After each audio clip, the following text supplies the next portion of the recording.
I thought retiring would finally answer the question of purpose, but it didn't. It actually made the question louder because when the structure of a career disappears, you realize how much of your identity was built around it. And for me, leaving teaching wasn't just leaving a job, it was stepping away from a role that gave me daily meaning, daily feedback, and a clear sense of contribution. And at first, that absence feels like something is missing, but here's what I've come to understand.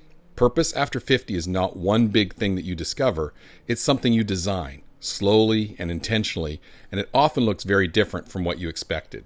Instead of one central mission, I now think of purpose as a portfolio, a collection of meaningful commitments that together create a life that feels full.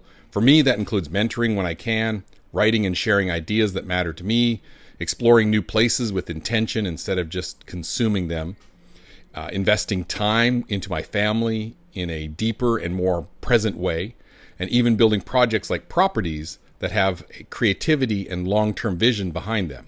None of these on their own would feel like my purpose, but together they create something much more powerful, a life that feels aligned. And the key shift is this. I stopped asking what is my purpose and started asking what feels meaningful enough to keep showing up for. Because purpose is not something you find once and hold on to forever.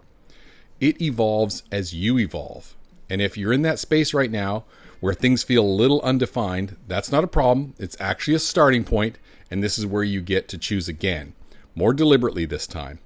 And if you begin to build your own portfolio of purpose, one meaningful commitment at a time, you'll start to feel that quiet sense of direction return. Not all at once, but steadily.